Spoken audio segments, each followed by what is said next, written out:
warahmatullahi wabarakatuh. Bismillahirrahmanirrahim. Alhamdulillahil qail innallaha la yazlimu mithqala dzarrah wa in taku hasanatan yudha'ifha wa yu'ti min ladunhu ajran 'azima. Asyhadu an la ilaha illallah wa asyhadu anna Muhammadan abduhu wa rasuluh wa nusalli wa nusallim ala rasulillah wa ala alihi wa ashabihi ajma'in. Alhamdulillah, kita sambung pembacaan kitab Tafsir Al-Azhar juzuk yang kelima surah An-Nisa. Kita masuk pada ayat yang ke-40. Ayat yang ke-40.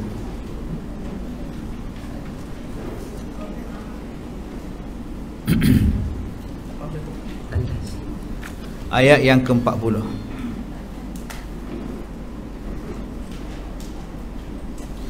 Baik, kita baca sama-sama. A'udzubillahi minasyaitonirrajim. Innallaha la yazlim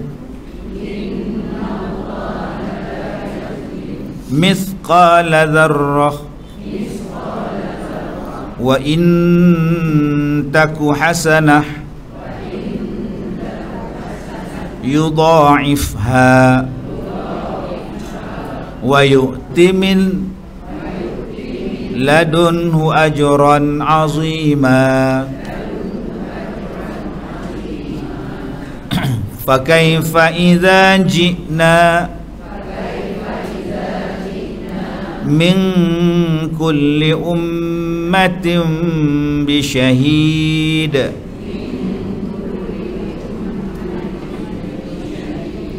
waj'na bika ala haula'i syahida.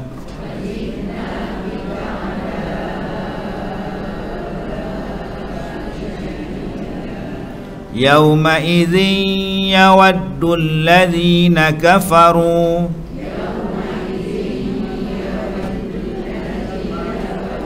wa 'asawur rasul law tusawwa bihimul ard wa la yaktumuna Allaha haditha. Sadaqallahul azim. Baik, kita lihat tafsirannya daripada surah An-Nisa pada ayat yang ke-40 sehinggalah ayat yang ke-42. Innallaha la yazlim mithqala dzarrah. Sesungguhnya Allah tidak pernahlah menganiaya walaupun sebesar zarah. Yudha'ifha wa yu'ti min ladun wa in taku hasanatan yudha'ifha. Tetapi jikalah adalah amal perbuatan yang baik, nescaya dilipat gandakan dan akan diberi langsung. Wa yu'tihi min ladunhu ajran 'azima. Diberikan pula gandaan yang langsung, pahala yang langsung daripada Allah Subhanahu wa taala dengan pahala yang berlipat kali ganda yang besar. Baik, kemudian ayat yang ke-41. Fakaifa idza ji'na min kulli ummatin bisyahid. Lantaran itu, bagaimana kelak apabila tiap-tiap umat kami bawakan seorang penyaksi. Waji'na bika ala haula'i syahida. Dan kami bawa pula engkau sebagai penyaksi untuk mereka. Yauma idzin, pada hari itu, yawaddul ladzina kafaru, ingin sekalilah mereka yang kufur, wa asawur rasul, dan yang menderhakai kepada rasul, lau tusawwa bihimul ard, jika mereka disamaratakan dengan bumi, wala yaktumunallaha haditha, kerana mereka tidak dapat lagi menyembunyikan daripada Allah suatu perkataan sekalipun. Baik, kita lihat Di antara di ayat-ayat yang lalu telah diperintahkan Allah agar manusia beribadat kepada Tuhan dan berlaku ihsan kepada sesama manusia. Kita baca dah ayat 36, 37 dulu ni. Dan jangan kedekut, jangan riak, jangan bakhil, jangan riak. Orang yang sombong, orang yang bakhil dan riak akan mendapat siksaan yang setimpal. Marilah berlumba di dalam dunia untuk berbuat kebajikan, sebab dunia adalah jambatan untuk mencapai bahagia di akhirat. Dia kata di situ, marilah berlumba untuk berbuat kebajikan. Ada ayat Al-Quran yang menyuruh kita berlumba berbuat kebajikan? Ada. Apa ayat dia? Tak tahu. Ayat dia, fastabiqul khairat, berlumba-lumbalah kamu berbuat kebajikan. Berlumba tu Allah Ta'ala suruh, Allah Ta'ala gunakan perkataan berlumba. Fastabiqul khairat asal daripada perkataan sabaqa. Sebab tu orang Melayu dulu-dulu dia gunakan musabaqah. Musabaqah membaca Al-Quran. Maka pakat berlarilah ajar rogaya, ya, dah nama musabaqah. Sekarang jadi tukar menjadi ujian tilawah. Dulu musabaqah. Jadi musabaqah ni namanya berlumba lari. Tak sesuai lah musabaqah berlumba-lumba. Tu yang tukar nama kepada tilawah. Maka Allah Ta'ala memerintahkan kita fastabiqul khairat, lumba buat kebajikan, race siapa menang. Dia tak suruh kita berlumba lari. Kalau berlumba lari, opah cik kompong kalah. Nah, cikgu Cameron nak sampai sini berhenti 4 kali. Daripada rumah tu nak sampai ke kelas 4 kali berhenti. Jadi yang mana tak larat, belilah basikal bateri, murah je 1,000 lebih. Okey, terus masuk dalam kelas. Kita dah tak larat Kak Som, sampai bila duk jalan gedek lagu Ocean ni. Jalan macam Ocean lah. Belilah basikal tu satu, duit banyak Kak Som ni, 1,500 je. Ada yang beli 1,500. Dia dapat 5 buah. Tu harga dia 1,500. Baik, jadi dia suruh kepada kita ni berlumba. Tapi sayang, manusia sekarang dia berlumba dalam sukan. Maka bergaduhlah gegak gempita satu Malaysia, pemain badminton. Bergaduh. Berapa juta habis kat dia. Seorang nak lahirkan seorang pemain badminton tu, berapa juta dia habis untuk dia. Training dia, latihan dia, hantar dia belajar, hantar dia berlatih, berjuta-juta. Baik hantar kat budak tahfiz 10 juta sebulan belanja dekat dia. Kalau bagi dekat mahat tahfiz, berapa ratus orang dapat manfaat. Hisap dadah dak, boleh jadi orang baik. Itu baru seorang pemain badminton. Kalau kena 100, belum masuk lagi pemain bola sepak. Buat stadium saja 500 bilion. Bulan-bulan lagi nak maintain padang, nak bayar gaji jurulatih, beratus juta setahun. Baik bagi kat sekolah agama. Taklah minta derma. Sian tengok asas sekolah agama minta derma. Duklah minta derma buat tahfiz. Gurunya nama Mahfuz, anaknya nama Al-Hafiz. Cukup bulan hapus tu. Tapi orang yang belajar, orang yang tak lihat kepada benda-benda tu, dia nampak persaingan dalam sukan ni yang nak. Padahal tak ada apa kalau dia menang pingat emas pun. Untung apa pada Kak Som, tetap jalan macam Ocean. Kalau dia menang pingat perak pun, opah cik tetap macam tu. Lain kalau menang pingat emas, satu Malaysia dapat durian, satu Malaysia dapat empelam, tak apa lah. Kalau dia menang ni apa pun tak ada. Sebab tu Allah Ta'ala tak suruh kita berlumba dalam bab dunia. Buang masa. Nah, Kereta ALG 7532. Apa tu? Enjin tak tutup. Oi, ingat gaji tak tutup. ALG 7532. Enjin tak tutup. Nak cepat ke? Lupa. Kan berjalan kereta kan? Ke? Apa? Tu anak dalam tu ke? Selalu yang tak tutup enjin ni Ustaz Ahmad. Yang kedua, manusia berlumba dalam dunia ni apa? Berlumba membina bangunan. Sekarang menjadi kegilaan orang Arab. Dia bina bangunan tinggi-tinggi. Tak tahu siapa nak duduk. Malaysia ni lama dah bina bangunan tinggi. Bina jagung 2 batang, duduk tengah-tengah KL.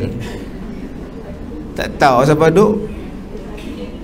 Ni ada baru pula Keris Bengkok pula, nombor 2 dalam dunia. Siapa nak duduk? Di England tu tak ada bangunan tinggi-tinggi melangit. Maju juga. Bila tanya pasal siapa tak buat bangunan tinggi-tinggi di England, dia kata kalau terbakar siapa nak padam? Bomba tak sampai tangga. Jadi kalau terbakar ke senang, kami boleh padam pasal rendah. Malaysia ni kalau terbakar lah bangunan tinggi tu, tunggu boleh turun bawah dulu baru boleh bakar. Bomba tengok nak padam apa? Tangga pun tak sampai. Tapi itulah orang Islam dihabiskan duit untuk berlumba buat bangunan tinggi, berlumba-lumba membina bangunan. Maka orang kita pun bangga bila banyak rumah. Ada 3 rumah, 2 rumah, 4 rumah, 4 kondominium, 5 kondominium. Lepas tu pening nak bayar. Sebab tu anak-anak muda yang baru nak up BBNU susah beli rumah, beli sebiji sudah. Duit yang ada tu beli emas. Duit yang ada tu beli apa? Beli emas. Kalau kita beli rumah banyak, kalau kita nak jual susah. Susah nak jual. Lah susahnya. Orang nak beli belum tentu. Tuan-tuan tengok ni berapa ramai, berapa banyak rumah ni. For sale. Ada for sale. Punya banyak. Jual tak? Tak jual. Tak laku rumah sekarang ni, duit tak ada. Kita beli sebiji rumah, duit yang ada tu beli emas. Agak-agak kalau sesak, senang tak jual emas? Senang. Ambil emas 10 gram, 20 gram, pergi jual kedai emas, selesai masalah. Tapi kalau kita duk bangga rumah kita banyak, tu bukan orang kaya, menyemak rumah banyak ni. Nak kena repair, pergi sewa sekali lagi kena repair, tak sewa pula anai-anai. Dia jadi pening. Emas tak payah repair, bor kat bank tu, simpan dalam peti dia, selesai masalah. Agak-agak tak ada duit, jual seketui, senang. Anak nak menikah, jual seketui. Kalau beli rumah, nak jual apa? Mak nak pakai dalam 5,000 tu, mak jual tangga tu. Jarang orang jual tangga. Buat kabinet kitchen, pergi buka, pergi jual ke orang. Tobat lahun, tak mau dah. Tuan-tuan pasang kabinet beribu-ribu, buka pergi jual. Tobat lahun tak boleh jual dah. Rosak gitu je. Jadi jangan kita terpedaya yang mengatakan beli hartanah tu bagus, beli rumah tu bagus. Untuk sebiji 2 tak apa. Ini sampai kondom kita beli, kondominium kita beli berpuluh buah, tak payah. Tuan-tuan beli saja emas, simpan dalam peti besi, agak-agak sesak jual. Yang itu orang kaya, orang banyak emas. Sebab tu orang banyak emas ni bayar zakat, dia kaya. Mana ada orang banyak rumah bayar zakat? Nak sewa tak mana? Jadi fikir bagi tahu pada anak-anak tu. Tak usah duk bangga ada, saya ada rumah sini, ada rumah sini, ada. Tak payah bangga. Saya kalau orang banyak rumah saya tak bangga langsung. Maintenance dia tinggi. Okey, tak duduk sayang, bagi orang sewa lagi sayang. Tak duduk, hantu duduk. Okey, fikir apa saya cakap ni. Baik tuan-tuan beli emas.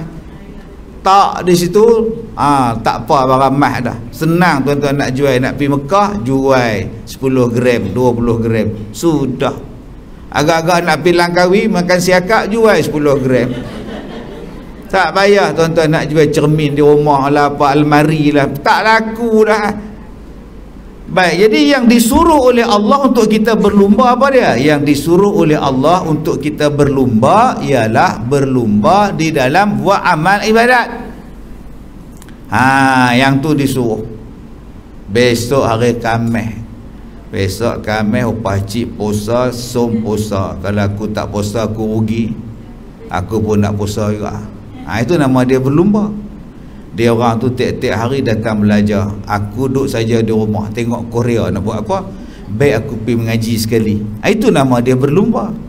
Besok hari Jumaat, pagi-pagi Kak Som tu sekali sedekah dekat surau RM10. Aku RM10 sekupang. Lebih sekupang. Itulah dipanggil sebagai berlumba-lumba. Jangan orang buat ibadat kita tengok kan. Demarilah makcik ni pukul 8 datang lah. Duduk tengah-tengah parking tu, 8 suku keluar, bawa lah beg heret. Yang kita duduk di rumah tengok je, tak ada langsung nak bersaing dengan dia. Padahal hari kita ni semakin lama semakin dekat dengan mati. Nak mati dekat ni, bukan makin jauh dengan mati. Bidak duduk lagu tu, duduk tengok TV daripada habis siaran, tidur, main pokok bunga, main kucing. Bila kucing cakar kita marah. Belah dia buat apa? Jadi ambil pada ayat ni, Allah Ta'ala suruh kita berlumba-lumba berbuat kebajikan. Sebab dunia adalah jambatan untuk mencapai bahagia di akhirat. Sekarang berfirmanlah Allah, sesungguhnya Allah tidak akan menganiaya walaupun sebesar zarrah. Innallaha la yazlim mithqala zarrah. Allah Ta'ala sesungguhnya, Allah Ta'ala guna perkataan sesungguhnya. Apa makna? Betul ya? Sesungguhnya, bukan tipu-tipu lah. Sesungguhnya Allah Ta'ala tidak pernah menganiaya walaupun sebesar zarrah. Zarrah tu apa? Orang Arab, bahasa kita atom. Kecil pada biji sawi ni, sebesar semut pun tidak. Allah tak pernah buat zalim pada kita walaupun sebesar semut, sebesar zarah, sebesar kuman. Allah buat baik pada kita. Buat baik pada kita apa ustaz? Mata saya rabun. Lah tak nampak hari tu sepak apa tau. Pasal apa rabun? Kencing mana? Oh. Pasal apa kencing mana? Makcik kalau tak minum teh tarik 4 gelas sehari memang tak boleh hidup. Jadi Allah yang zalim ke makcik yang zalim? Itu janganlah kata Allah zalim bagi rabun kan makcik. Makcik pederah 4 gelas teh tarik sehari tak kena, tak boleh. Dia kata lagu mana tu tak kena teh tarik nasi wangi tu tak boleh lah. Tak apa. Jangan kata Allah buat zalim pada engkau. Kenapa makcik sakit buah pinggang? Pasal apa sakit buah pinggang? Dulu makcik ni makan pil kurus. Oh, betul. Dia kurus sungguh lah sekarang ni. Dia cuci darah lah, kata dia buah pinggang rosak. Dulu gemuk ke? Taklah gemuk, tapi suami duk kata gemuk. Gemuk pun tak apa makcik, janji sihat. Kurus nak buat apa sakit? Pasal apa yang makcik takut gemuk? Takut dia menikah lain. Tu yang makcik bagi kurus. Lepas tu sekarang makcik sakit kurus, dia menikah lain tak? Dia menikah juga. Baik makcik gemuk hari tu kan senang. Lantaklah dia nak nikah lain ke apa ke. Kalau makcik baik dia cari balik hak nombor 1. Orang nikah 2-3 ni, nikah api. Laki dia bini dia duduk dia nak nikah. Tengoklah esok hamil aku balik. Kalau kita layan dia elok-elok, lah dia patah balik. Kita pula perli dia. Tak pergi rumah nombor 2 ke? Tak pergi sana ke? Lalah dia marah. Diamlah. Nampak tak? Tak ada penyakit, cari penyakit. Masa tu tuan-tuan balun kau. Tak ada penyakit, cari penyakit. Rambut penuh dah jadi botak. Padam kah. Jadi tak payah kita nak seksa diri kita pasal apa. Yang ni tak makan, yang ni tak makan pasal apa. Oh, dia kata nak diet. Kemudian bila sakit kita salahkan Tuhan. Jadi jangan salahkan Tuhan. Allah sebut dalam ni dah, innallaha la yazlimu mithqala dzarrah. Allah tidak pernah menzalimi kamu walaupun sebesar zarah. Baik, lantaran itu tak usahlah khawatir bahawa kebaikan yang diperbuat selama hidup di dalam dunia tidak akan mendapat ganjaran daripada Allah. Bahkan sebesar zarah pun tidaklah manusia itu akan dirugikan. Kita buat baik je mana? Manusia kalau kita buat baik dia akan nampak. Sehari kita buat salah, 1000 tahun tak nampak kebaikan. Ulang balik. Sekali kita buat salah, 1000 kebaikan yang lepas lupa.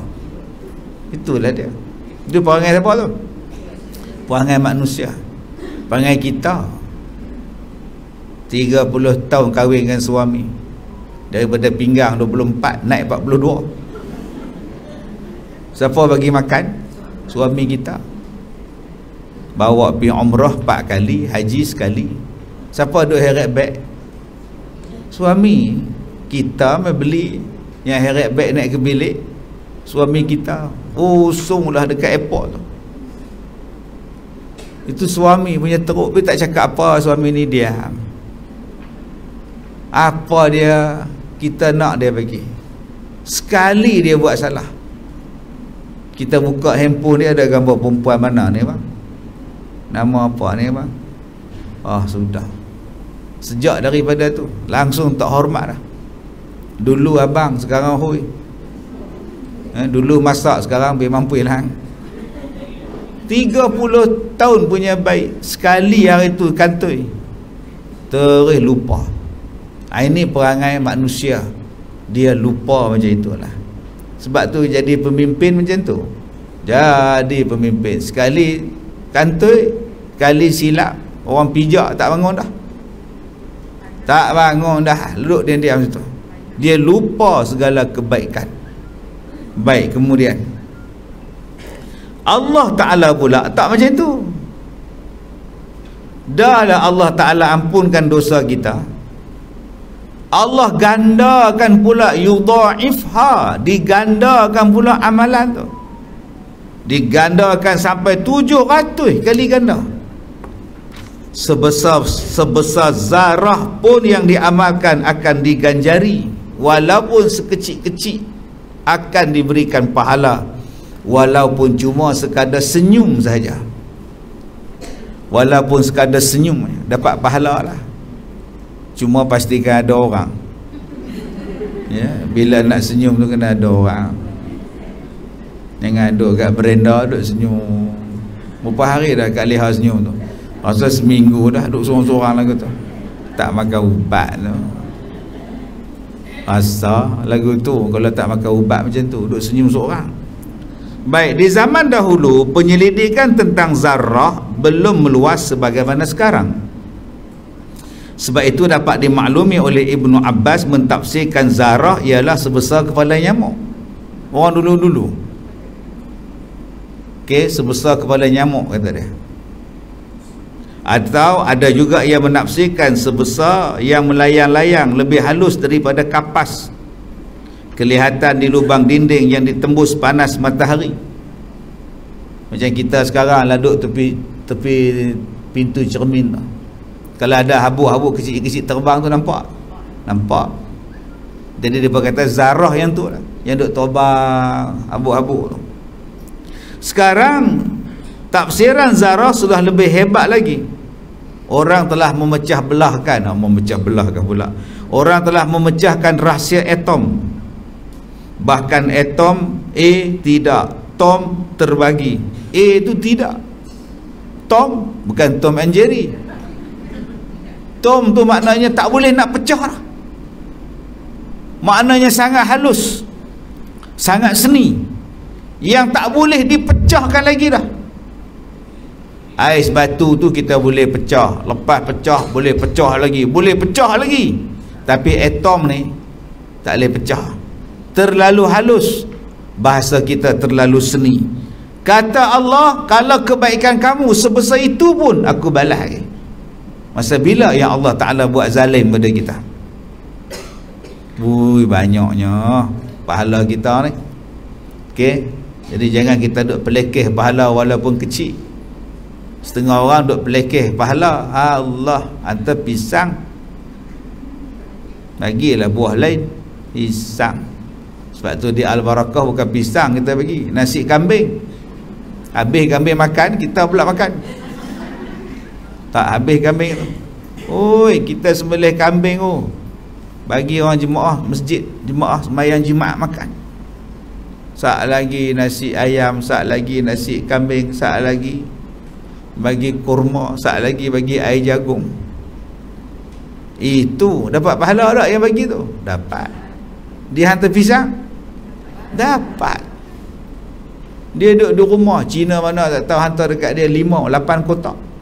Dia duduk seorang 8 kotak, Tokyo mai hantar, bawa ke surau, makan habis tinggal kulit. Dapat pahala. Walaupun 5 tu bukan dia yang beli, orang bagi dekat dia, pun dia dapat pahala. Sehinggalah sejadah yang dia wakaf dekat masjid tu, daripada tahun 2011 dia wakaf, sejadah tu dah buruk. Tu imam pergi buat lapik pula dah.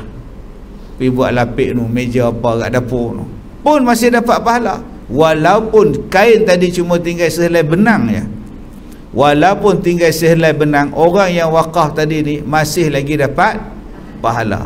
Jadi di mana yang Allah Ta'ala ni zalim? Dia bukan macam kita, kebaikan kita bukan nampak, dipelekeh lagi. Kalau kebaikan manusia sesama manusia, dibagi dekat kita kuih kasui 2 ketui, lekeh.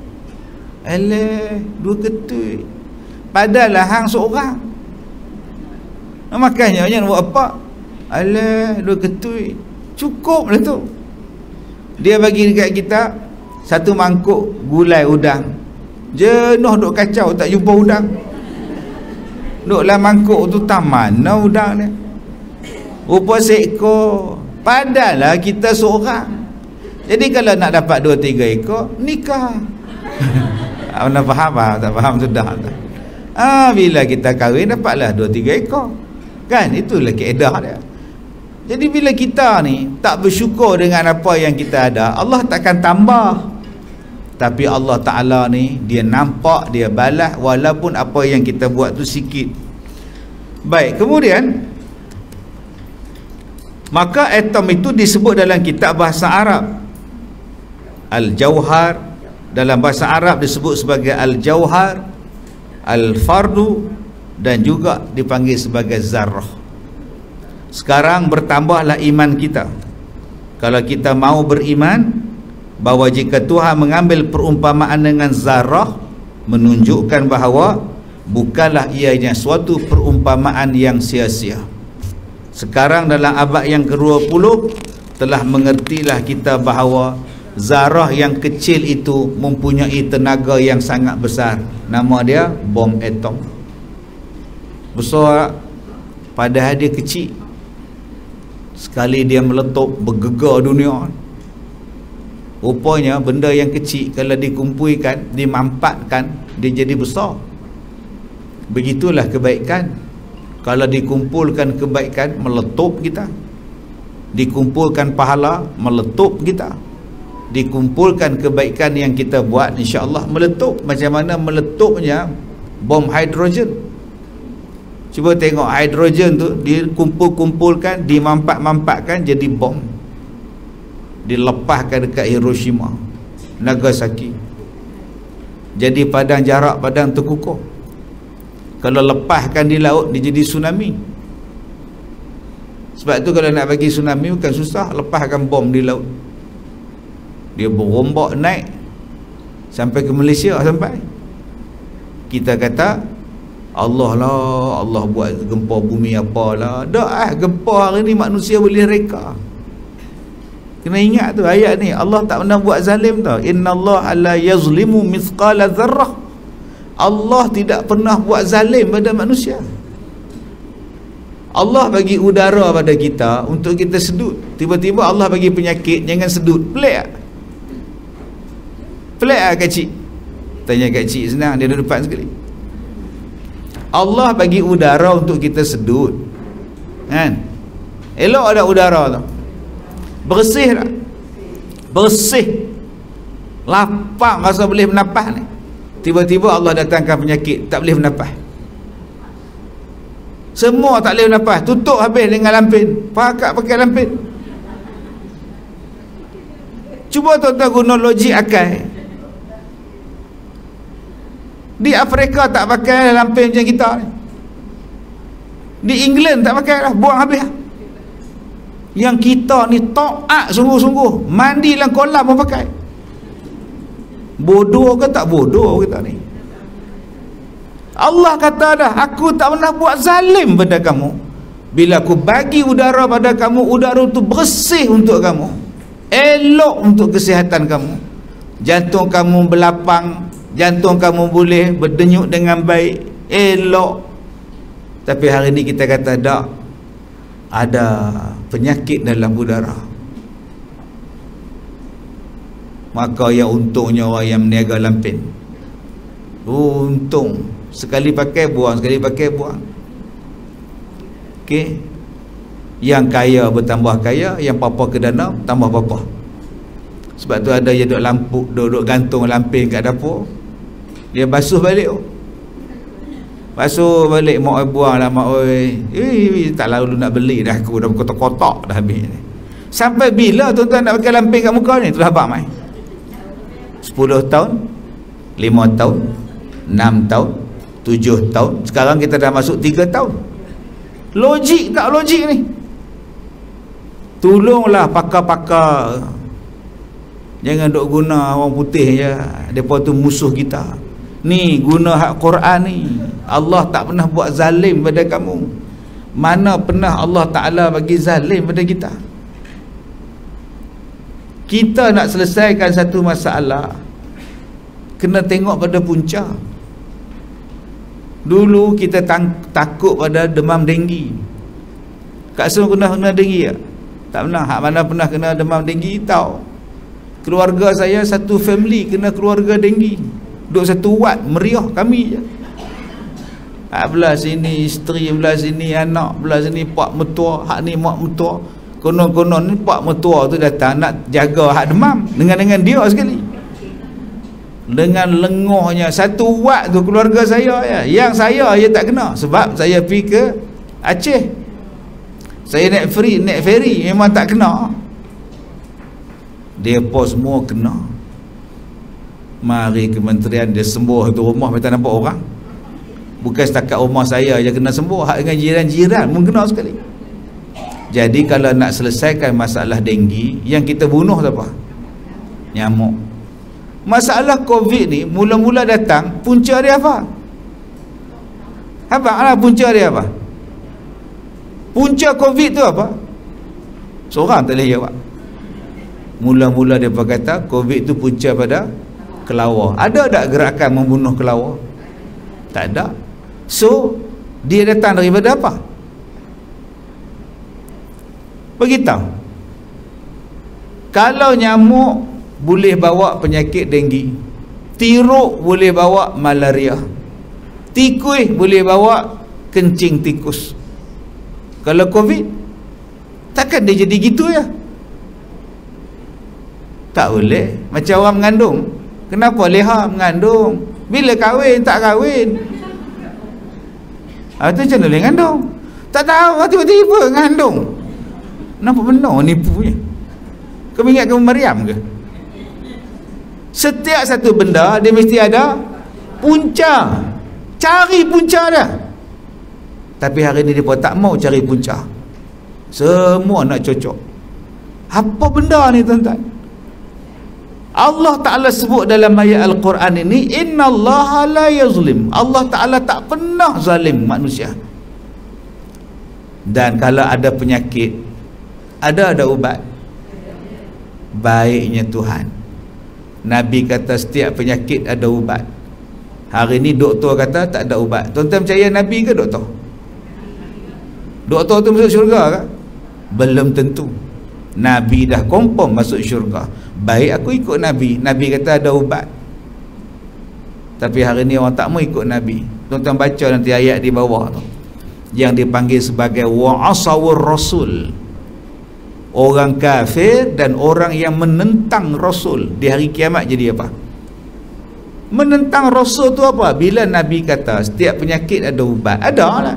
Kita pula pergi kata mana ada ubat. Kamu dah tentang cakap Nabi. Cuba buka ayat yang ke bawah tu, ayat yang ke-42. Pada hari itu ingin sekalilah mereka yang kufur wa asawur rasul, dan yang ingkar kepada kalau boleh kami akan disamaratakan dengan bumi, kami tak jadi manusia. Kalau boleh di hari kiamat ni, yang mana tak mau ikut Nabi ni, yang duk bantah Nabi ni, nak jadi tanah di hari kiamat. Sebab apa nak jadi tanah? Supaya tak diseksa, supaya tak dihisap, supaya tak dibalas. Sebab ketika hidup dalam dunia dulu, mereka menderhakai Rasul. Kalau boleh aku jadi tanah pun tak apa, jangan jadi orang. Jadi kalau kita dah tahu dah siapa yang bantah Nabi akan jadi macam tu, buat apa kita bantah? Jadi tuan-tuan kena ulang balik, Allah tidak pernah buat zalim kepada kita. Okey? Baik, kemudian maka tetapi jika anak itu baik, niscaya akan diperganda-gandakannya dan akan diberikan langsung akan dia pahala yang besar. Hujung ayat yang ke-40. Yang kecil tidak akan dianiaya dan tidak akan dikurangi, bahkan amal yang baik akan dilipat gandakan. Umpamakanlah dengan seorang yang mendapat ilmu yang berfaedah bagi sesama manusia. Kadang-kadang seseorang yang mencetuskan sesuatu pendapat, misalnya Edison tentang elektrik ataupun Marconi tentang radio, pendapat itu pada yang mendapatnya yang pertama baru kecil sahaja, kemudian barulah berkembang biak, berganda-ganda, sehingga yang mencetuskan pendapat yang pertama masih hidup tentu akan merasa hairan dia melihat betapa Allah mentakdirkan perkembangan ilmu yang dia tinggalkan itu. Okey, sayanglah pengarang kitab ni meninggal lah, sayanglah. Okey, sayanglah. Dia tak boleh nak perbetulkan balik apa yang dia tulis, pertambah baikkan lagi. Dia sebut, kita duk baca kan? Kita duk baca kan? Kemarin dia sebut kepada kita pada pelajaran minggu lepas, kita belajar tentang Paul Kruger, kita baca dulu. Kemudian pada hari ini kita baca pula dia sebut tentang Edison, tentang Marconi yang mencipta radio, Edison yang menjumpai elektrik. Sayang dia tak tulis dalam kitab dia. Yang mendahului benda-benda ni bukan orang putih, yang mendahuluinya ialah dan saintis Islam. Sayang tuan-tuan, mungkin ilmu tak sampai pada dia masa tu. Kita tengok yang mencipta kapal terbang bukan Wright, bukan keluarga Wright, Wilbur Wright, Oliver Wright, bukan. Yang mencipta kapal terbang siapa dia? Yang Firnas tu, Ibnu Firnas, yang mula-mula cari jalan macam mana untuk buat terbang. Begitu juga yang mula mencipta kamera bukannya Canon, bukannya Ogawa ke Aiwa ke. Yang mula mencipta lubang yang kecil yang membolehkan cahaya masuk, kemudian cahaya itu memerangkap gambar, ialah saintis Islam. Ketika dia duduk dalam penjara kat Som, dia duduk dalam penjara gelap, hanya ada satu lubang kecil je yang membolehkan dia nampak. Daripada situlah dia terfikir untuk mencipta kamera. Yang buat benda-benda ni bukan orang putih, bukan Marconi tadi. Yang duk cerita tentang radio ni. Radio ni perkembangan radio ni kita lihat daripada segi pelayaran. Orang Islam yang mendahului pelayaran teknologi. Ia bercakap Tapi sayang, kadang-kadang kita tak nampak, sebab ilmu-ilmu yang dibawa oleh orang Islam tadi dirampas ketika era penjajahan. Habis ilmunya diambil, dibawa ke Eropah. Sebab tu negara-negara penjajah ni dia ambil buku, dia ambil ilmu, kemudian dia claim itu adalah dia punya. Baik ilmu perubatan Avicenna, Ibn Sina, dia tukar nama jadi Avicenna. Boleh je dia sebut Ibn Sina, boleh.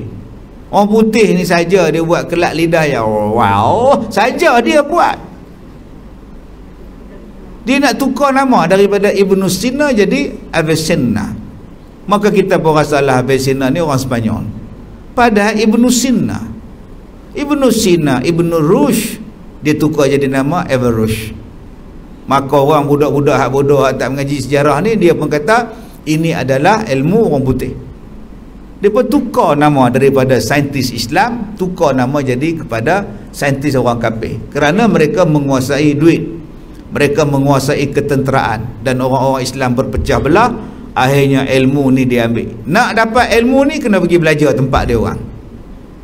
Pergilah belajar medical sana, perubatan di sana, belajar, balik jadi macam dia orang.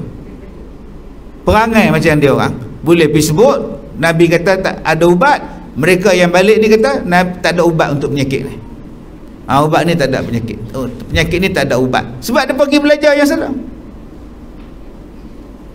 Orang putih ni pergi ambil ilmu Islam, mereka letak di universiti mereka. Hampa nak dapat ilmu daripada kami, ikut kami. Padahal ilmu tu berasal daripada orang kita. Ini kelemahan bangsa orang Islam kita ni. Nak buat macam mana? Bila pergi menuntut di sana, balik pun pemikirannya macam pemikiran mereka. Kalau Islamik pun nampak scholar Islamik, lain macam dia punya Islam dia. Ini yang sedang berlaku beratus-ratus tahun yang kita hadapi sekarang ni.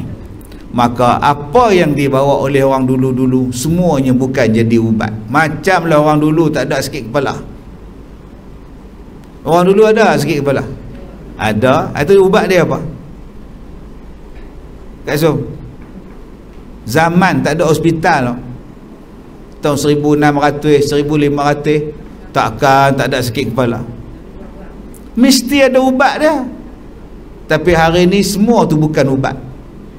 Ubat hanya hak depa je. Lain daripada itu tak boleh klaim ubat. Orang dulu ambil air ketum minum, badan jadi kuat. Hari ni kita haramkan pula. Dia kata ketum tu boleh jadi dadah. Herba yang begitu bagus, kita katakan bahawa herba tu boleh merosakkan buah pinggang. Semua tak boleh pakai. Dulu orang tua-tua duk pakai empedu bumi, duk pakai halia, pakai serai, pakai kunyit. Berubat dengan kunyit. Orang yang keracunan makanan, kunyit.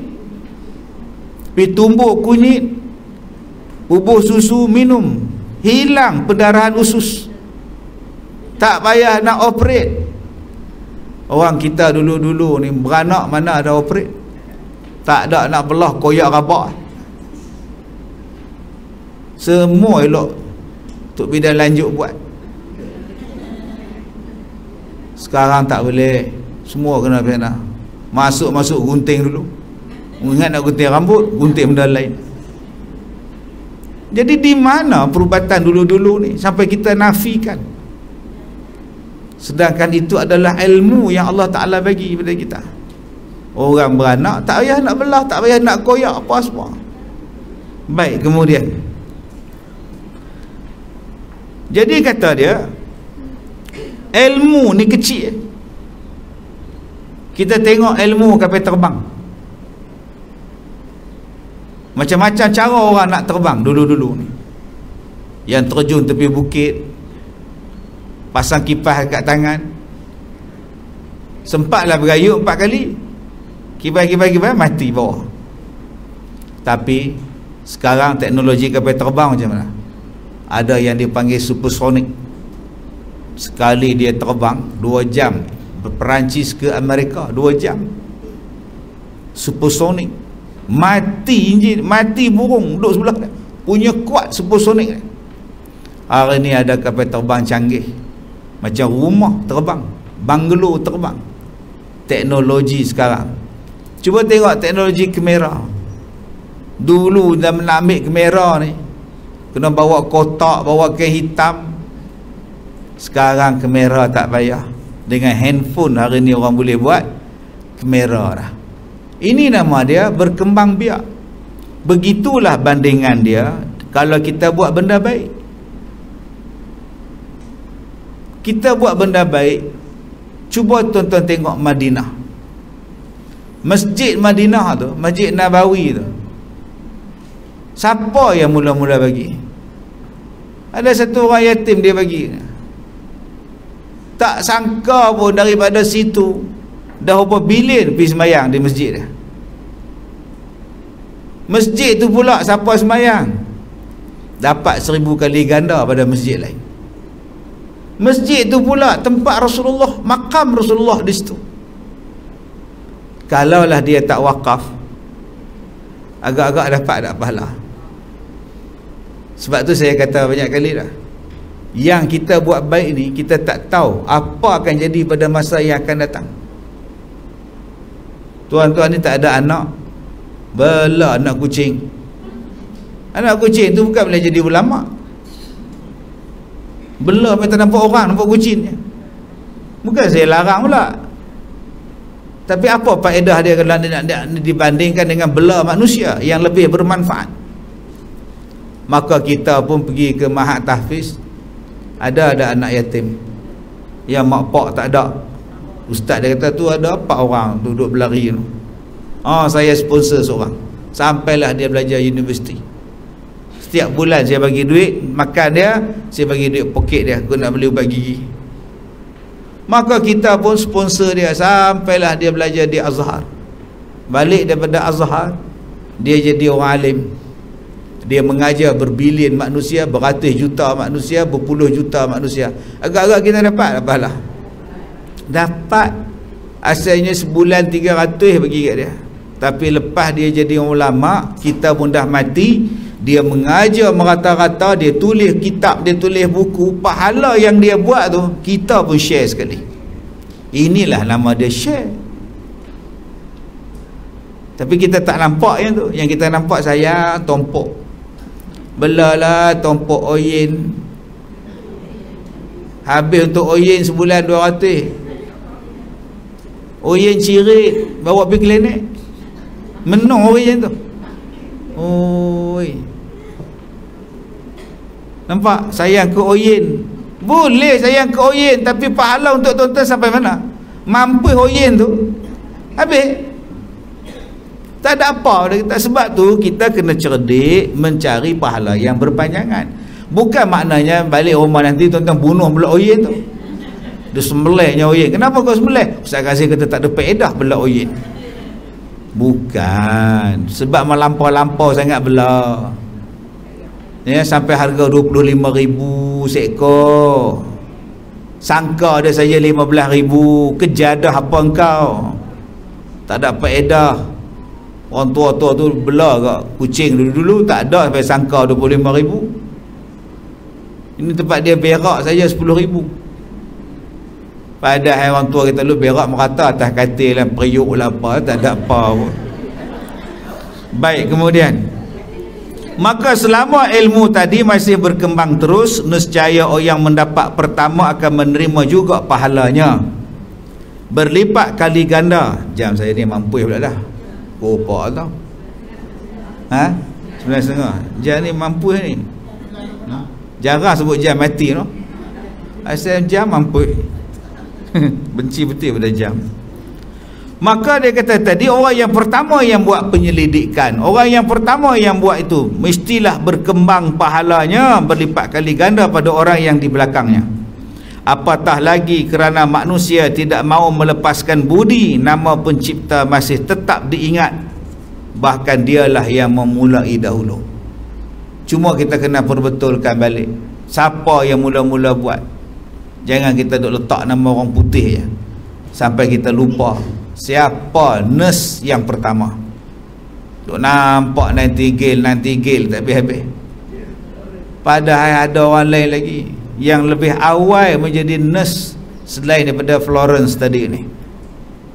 Cuba highlightkan yang Islam punya, yang menguasai, yang membuat benda-benda itu, yang buat ubat orang Islam, yang buat senjata senapang orang Islam, yang buat aspirin pun orang Islam. Dia janganlah kita duk agung-agungkan barat saja. Mereka tu cuma masuk dalam negara orang Islam, rampas ilmu orang Islam, kemudian overclaim, kata dia orang tu dia orang punya yang ciptanya. Demikianlah perumpamaan di dunia, dan niscaya lebih lagi lah pahala yang akan diterima langsung oleh Allah, yang diterima langsung daripada Allah di hari kiamat kelak. Di dalam ayat ini kita bertemu dengan sabdaan Tuhan min ladunhu, yang artinya langsung daripada Allah. Allah akan bagi pahala langsung daripada dia, direct daripada dia. Allah bagi pahala. Jadi apa gaduh? Kalau dalam dunia orang tak nampak baik kita, apa gaduh? Apa nak frust? Apa nak frust? Kita menikah dengan duda, sakit pula tu, belah dia. Nikah dah bahagia 4 bulan, lepas tu dia mari gaut. Lepas gaut, GERD. Lepas GERD, gastrik. Semua G depan. Gaut, GERD, gastrik. Lah ghostan. Kita pun tak larat nak belah, kata. Mati hamba Allah tu. Bila mati, anak-anak cucu dia tak bagi pun harta pusaka pada kita, sedangkan kita isteri dia. Makcik tak layak. Makcik menikah dengan bapak kami 4 bulan ya. Makcik tak layak, tak. Makcik tak. Pergi balik pondok Barakah balik. Balik ke Ustaz Kazim balik. Hari tu bye-bye lah. Bye-bye Ustaz Kazim. Makcik dapat kawan. Rupanya dapat kawan suruh belah. Adakah kita nak rasa kecil hati orang buat macam tu pada kita? Tak apa. Allah sebut dalam ayat ni min ladunhu, nanti aku balas daripada sisi aku. Aku yang akan balas kebaikan kau. Okey. Jadi ramailah kelas kita ni hak nak menikah di usia tua senja, maghrib semua ni terpulang. Saya tak larang. Saya tak pernah melarang, itu hak tuan-tuan nak menikah. Macam saya tak apa lagi, saya baru pukul 4. Tuan-tuan 7.30 lah. Jadi fikir panjang-panjang yang mana nak menikah. Lah duduk seorang elok-elok, sakit sendiri, kita makan ubat. Esok dah menikah 2, sakit dia, kita kena tunggu di hospital. Okey, kena ingat fikir ni, hak mana nak nikah ni. Sekarang kita nak pergi mana pun senang. Besok dah menikah, besok nak pergi mana kena minta izin. Sekarang kita nak bangun pukul apa pun tak apa. Besok tak bangun, lambat bangun, terajang dia sampai. Jadi yang mana nak menikah, sama ada yang bagi tahu pada saya, yang tak bagi tahu pada saya, buat istikharah elok-elok, fikir panjang elok-elok. Kita belajar pada sejarah, kita tengok pada orang sekeliling. Berapa ramai yang kekal bahagia, berapa ramai yang mula berantakan, dan berapa ramai yang sudah berantakan. Okey, itu nasihat saya lah. Ini tak ada kena mengenai yang hidup dan yang mati lah. Nasihat saja. Baik, kemudian dengan pendirian yang demikian, hati pun akan merasa tenteram dalam berbuat sesuatu kebajikan. Oleh sebab itu, sebagai lanjutan ayat yang sebelumnya tadi, sebagai orang yang telah mengaku beriman, beribadatlah, beramallah, dan janganlah usia dihabiskan percuma, kerana tidak ada yang lepas daripada catatan Tuhan walaupun sebesar zarah. Jadi buatlah ibadat. Terlalu luas jalan untuk berbuat ibadat, terlalu luas. Kita duduk di pondok ni, kita kata tak tahu, duduk di Barakah tak tahu nak buat apa, pembohong hang. Hang datang ke surau, hang susun telekung. Yang mana telekung dah hafal, ambil basuh, hantar dobi ke, dobi sendiri dekat mesin basuh ke. Sidai elok-elok, iron elok-elok, lipat, tak balik. Hang kata tak ada kerja kat Barakah. Nampak benar nipunya. Boleh pilak cermin, vacuum kapet, ajak opah cik vacuum. Tong vacuum tu sama tinggi dengan opah cik, punya besar je, pilah vacuum. Ada orang yang bersihkan tandas, kerja dia adalah bersih tandas. Setengah orang nampak hina bersih tandas, padahal itulah mulia. Bersih, Allah suka tempat bersih, malaikat suka tempat bersih. Jangan kita cakap tak ada masa, tak tahu nak buat apa lah. Quran ada 4 dalam bilik, hang baca Quran, letih misal, tasbih ada 8, yang tekan, yang ringan, yang panjang, yang macam bomonya punya panjang tasbih, kau pergi berzikir. Jadi jangan kita cakap bahawa tak tahu nak buat apa. Bila dah duduk dalam kubur, barulah tak tahu nak buat apa. Boleh faham? Sekarang ni kita tahu kita nak buat apa, cuma tak mau buat. Yang tak tahu dan tak boleh buat apa ialah bila dah mati. Jadi sebelum mati ni kita boleh buat. Ada yang berzikir 1000 kali sehari, ada yang baca Quran 1 juzuk sehari, ada yang sembahyang qada 8 waktu sehari, ada yang sembahyang sunat 8 rakaat sehari, pulang. Ada yang sedekah sehari RM1, ada yang masak nasi bagi ke orang, lauk tak bagi, dia masak nasi. Beras banyak, orang sedekah kat dia, dia kerja masak nasi bagi ke orang. Lauknya mana? Gaya, lauk masak sendiri, kata dia. Aku masak nasi je untuk engkau. Itu pun rezeki, Allah tak akan sia-siakan. Allah tak sia. Kita ni ada jubah hitam 8, bagi dekat kawan, sama saiz aku dengan kamu, ambil lah 2 leh. Aku yang pakai banyak rugi apa.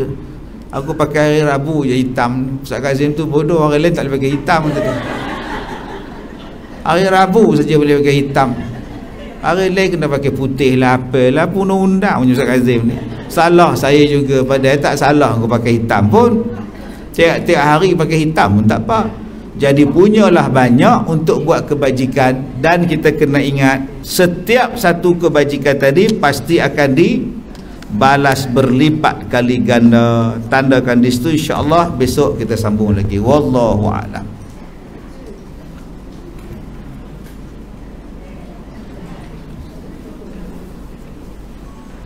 Subhanakallah wa bihamdika asyhadu an la ilaha illa anta wa astaghfiruka wa atubu ilaih. Bismillahirrahmanirrahim. Wal 'asr innal insana lafi khusr illal ladzina amanu wa 'amilus solihat wa tawassaw bil haqqi wa tawassaw bis sabr wa billahi taufiq wal hidayah. Assalamualaikum warahmatullahi wabarakatuh.